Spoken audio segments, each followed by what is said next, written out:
Okay, so today we're talking about something that, at first glance just looks like another app on your phone, but when you start to peel back the layers, you realize this could be the start of one of the biggest changes to how we get around that we've ever seen. Right, let's just dive in. Tesla dropped its Robotaxi app, and pretty much anyone can download it now. But here's the real question we need to ask.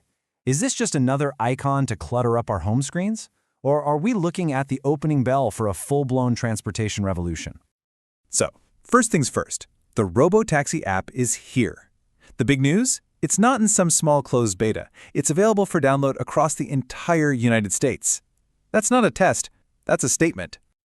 Now, to be clear, the actual Robotaxi service itself has been quietly growing in places like Austin and the Bay Area for a little while now.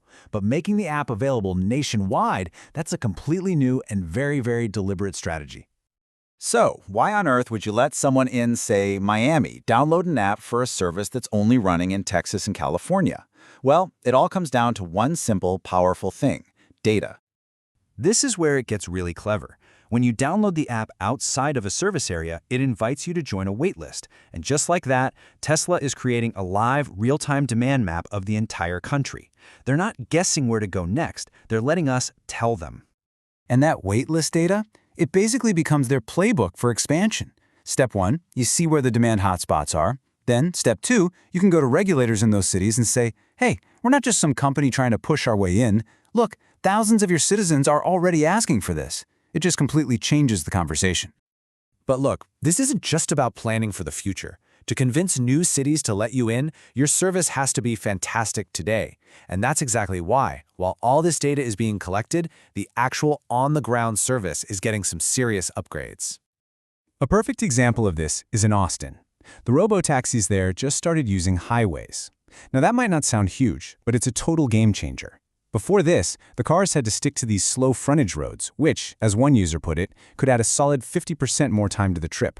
By getting onto highways, even with a safety driver for now, they're proving the service can be genuinely efficient, not just a novelty.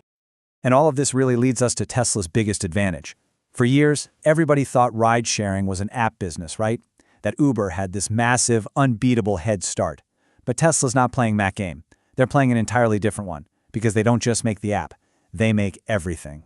I mean, just look at the difference here. Uber makes an app, then has to convince drivers to sign up and use cars made by other companies. Tesla, they make the app, they build the car, they write the software, and they own the network. They don't have to share the profits with anyone, which is just a huge structural advantage.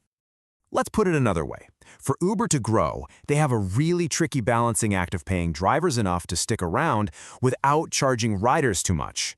For Tesla to grow, they just build more cars. Their challenge is manufacturing, not managing a million independent contractors. This difference in their business models, it leads to an advantage in scaling up that is, frankly, almost hard to believe. The numbers we're about to look at are absolutely staggering. So, first, let's look at the competition. On any given day in the US, there are about 1 million active Uber drivers out there on the roads, okay? Remember that number, 1 million. Now for the wild part. At its current manufacturing pace, how long does it take Tesla to produce 1 million cars? Just 6 months. Let that sink in for a second.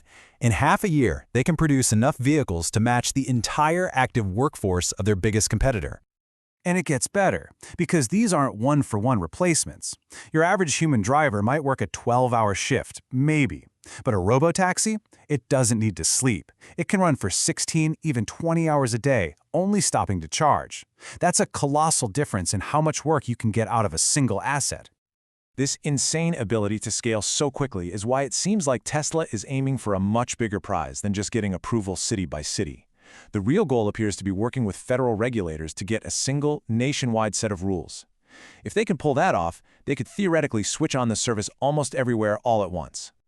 So you put it all together, the app, the vertical integration, this incredible scale, and where does it all lead? Well, it's not just about building a better taxi. It's about creating a whole new ecosystem for how we move. We're already seeing teasers of a whole family of vehicles designed specifically for autonomy. You've got the small, cheap CyberCab for 1 or 2 people, then a bigger CyberVan for groups, and even this high-density bus, this giant toaster on wheels for super low-cost public transit. The right vehicle for every single trip. And here's why that matters. When you take the driver out of the car, who represents over half the cost of a typical Uber ride, the entire economic model just flips upside down. Even if the rides are way cheaper for us, the profit margin for Tesla could be somewhere around 40%, because the only real costs are things like electricity and maintenance. So, here's the main takeaway. This app isn't just an app, it's the public-facing tip of a very, very big iceberg that's been in the works for years. What honestly seemed like a pie-in-the-sky idea for so long, well, it's starting to happen. For real. Which leaves us with one last kind of mind-blowing thought to chew on.